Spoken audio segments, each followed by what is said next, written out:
আমাদের আগের লেকচার অর্থাৎ আর্থিক জিএনপি ভার্সেস প্রকৃত জিএনপি নিয়ে যাদের কনফিউশন ছিল বা ক্রিয়েট হয়েছিল, আজকের লেকচারটা আমাদের তাদের কনফিউশন দূর করে দিবে। কারণ আজকে আমরা আলোচনা করব আর্থিক জিডিপি ভার্সেস প্রকৃত জিডিপির মধ্যে কী পার্থক্য। আজকে যে কথাগুলো বলবো সেই আগের লেকচারে যদি কারো না বোঝা থেকে থাকে তাহলে আজকে সেটা আমাদের ক্লিয়ার হয়ে যাবে। তো কোনো কথাবার্তা না বলি, শুধু একটা কথা বলি যে লেকচারগুলো প্রথম থেকে যেখান থেকে শুরু হয়েছে 1 নাম্বার থেকে লেকচারগুলো দেখে আসো। কারণ এই যে এখন আমরা যে জিডিপি নিয়ে আলোচনা করছি, এই জিডিপির কথাবার্তা কিন্তু আমরা আগে বলেছি এবং আগের লেকচারগুলো এখানে আই বাটন দেওয়া আছে, সেখানে একটা প্লেলিস্ট রয়েছে, প্লেলিস্টে তোমরা সিরিয়াল ওয়াইজ লেকচারগুলো পাবা, সেখান থেকে তোমরা দেখে নাও। তো প্রথমে আমি আর্থিক জিডিপি এবং প্রকৃত জিএনডিপির সংজ্ঞাটা লিখে নিই এবং এটা স্কিপ করো না। এই লেখার মাঝে মাঝে আমি একটু কথা বলতে চাই। তো এটা কি, কোনো নির্দিষ্ট সময়ে সব কথাবার্তার শুরুতে যখন কোনো সংজ্ঞায় আসে তখন আমরা ম্যাক্সিমাম টাইম দেখি যে কোনো নির্দিষ্ট সময়ে, এবং এই নির্দিষ্ট সময়ে হয় সাধারণত 1 বছরে। তোমরা সামনে সাধারণত কথাটা লিখে দিও, ভালো লাগে। 1 বছরে কোনো দেশের জিডিপি কি, কোনো দেশের অভ্যন্তরে আমরা যখন জিডিপি এবং জিএনপির মধ্যে পার্থক্য দেখেছিলাম তখন বিষয়গুলো অনেক ভালো করে দেখেছিলাম। অভ্যন্তরে দ্বারা কি বোঝায়, যাই হোক, অভ্যন্তর উৎপাদিত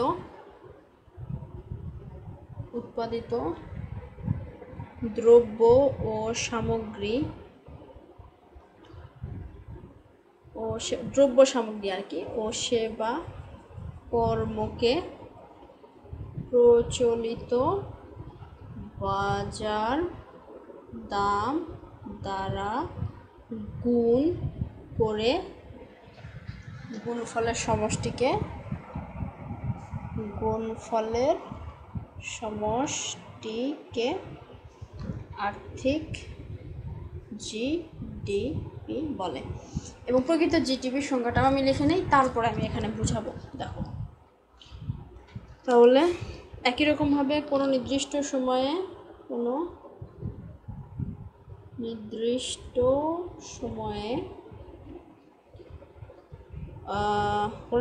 1 বছরে কোনো দেশের অভ্যন্তরে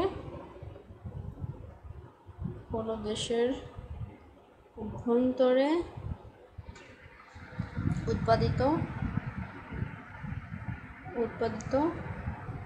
চূড়ান্ত দ্রব্য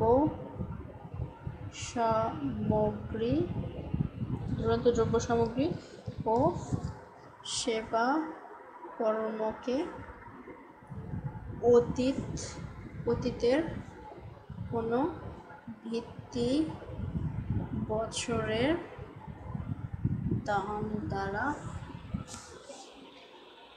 গুণ করলে যা পাওয়া যায় তাকে প্রকৃত জিডিপি বলে। বিষয়টা দেখো তাহলে, আর্থিক জিডিপি আমরা কি বলেছি, কোনো নির্দিষ্ট সময়ে 1 বছরে কোনো দেশের অভ্যন্তরে উৎপাদিত দ্রব্য সামগ্রী এবং সেবাকর্মকে, জিডিপি কথা বললে অভ্যন্তরের কথাটা উল্লেখ করতে হবে। অভ্যন্তরে যে পরিমাণে দ্রব্য সামগ্রী সেবাকর্ম উৎপাদিত হয়েছে তার বাজার দাম দ্বারা, যেমন আমরা বিস্কুটের উদাহরণ দিয়েছিলাম যে আমার একটা বিস্কুটের ফ্যাক্টরি আছে। 2022 সালে আমি এই ফ্যাক্টরি থেকে 100 পিস আমি বিস্কুট উৎপাদন করেছি বা 100 প্যাকেট বিস্কুট উৎপাদন করেছি, এবং এই 2022 সালে এই প্রত্যেকটা বিস্কুটের আমার দাম 50 টাকা। তাহলে আমাদের মোট আয় কত আমার, তাহলে 100 গুণন 50 দিলে আমার যা হবে, এই 2022 সালে আমি এত টাকা বা এত অর্থ আমি ইনকাম করেছি।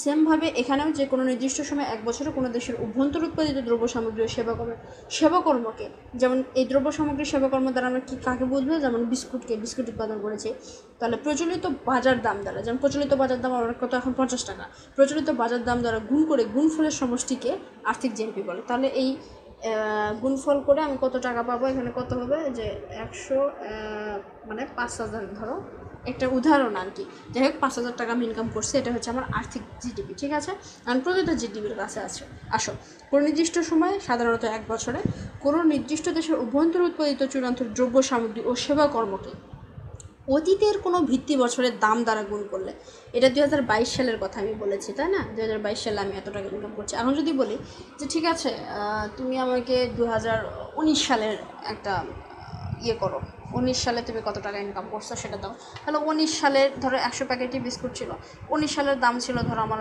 20 টাকা। তাহলে অতীতের একটা ভিত্তি বছর, 2019কে আমি একটা ভিত্তি বছর হিসেবে কল্পনা করছি এবং 2019-এ কত টাকা দাম ছিল সেই দাম দিয়ে আমি কী করলাম, গুণ করলাম। সেটা হচ্ছে আমার প্রকৃত জিএনপি। তাহলে আর্থিক জিএনপিটা হচ্ছে এখনকার অর্থাৎ বর্তমান সময়ে প্রচলিত এবং প্রকৃত জিএনপিটা হচ্ছে আগেকার কোনো বছরের ভিত্তি বছরের দাম স্তর দ্বারা আমরা কী করব, গুণ করব। ঠিক আছে, আর্থিক জিএনপি এবং প্রকৃত জিএনপিটাও কিন্তু সেম। যেমন আর্থিক জিডিপি যেটা বুঝালাম বা প্রকৃত জিডিপি যেটা বুঝালাম, জিএনপির ক্ষেত্রেও আমাদের বিষয়টা কিন্তু সেম। কিন্তু গতদিনে একটু আমার হয়তো বা একটু উল্টাপাল্টা হয়েছিল, কিন্তু লাস্টের দিকে আমি ফিনিশ করে দিয়েছিলাম, বুঝিয়ে দিয়েছিলাম। তো ওটা নিয়ে একটু কনফিউশন থাকলে আজকে আমাদের আর কনফিউশন থাকবে না। যাই হোক, তাহলে 2 নম্বর, এটা হচ্ছে আমাদের 1 নম্বর পয়েন্ট। আসলে কথা হচ্ছে যে এই কথাগুলোই তোমরা বইয়ে দেখো, কিন্তু সেম কথাগুলো বইয়ে থাকে, বইয়ে তোমরা কথাগুলো বোঝেন। এই আর্থিক কী, এই হচ্ছে প্রচলিত, আবার কি বাজার দাম কী, দাম স্তর কী। এই যে উদাহরণটা আমি দিলাম, যেমন এই বিস্কুটের কথাটা বললাম, এই একটা উদাহরণে তোমার এই লাইন পুরোটা বোঝার জন্য যথেষ্ট, তোমার আর কোনো উদাহরণ লাগবে না। এই বিষয়গুলো এত সহজভাবে আমরা মজা, এটা কি, এটা একটা উদাহরণ, সিম্পল একটা উদাহরণ। তো এটা দিয়ে আমার মনে রাখবো যে আর্থিক জিডিপি কী। আসলে আমি সারা বছর ধরে যা উৎপাদন করছি সেটাকে আমি যে টাকা দেয় মানে বাজার দাম দ্বারা গুণ করবো, তাহলে আমি প্রকৃত এটা পাবো আর কি, দাম। যেমন এটা সেই শুধু এই বিস্কুটের জায়গাটাকে আমাকে বলতে হবে দ্রব্য সামগ্রী ও সেবা, এবং প্রচলিত বাজার দাম দ্বারা গুণ করলে গুণফলের সমষ্টিকে আর্থিক জিডিপি মানে জিডিপি বলে। সেম, জাস্ট একটু মানে কী বলবো, মশলা লাগে আমাদের একটু মনে রাখতে হবে আর কি। যাই হোক, 2 নম্বর কি, তাহলে প্রচলিত বা বর্তমান বাজার দাম দ্বারা প্রচলিত বা বর্তমান বাজার দাম দ্বারা কী করা হয় আর্থিক জিডিপি বের করা হয়। আর্থিক জিডিপি বের করা হয়। যেমন আমাদের প্রচলিত মানে কি, এখনকার এই মুহূর্তে যেটা, এটা বের করা হয়। এবং অতীতের, যদি বলি যে অতীতের অন্যদিকে আমরা বলতে পারি যে অতীতের কোনো ভিত্তি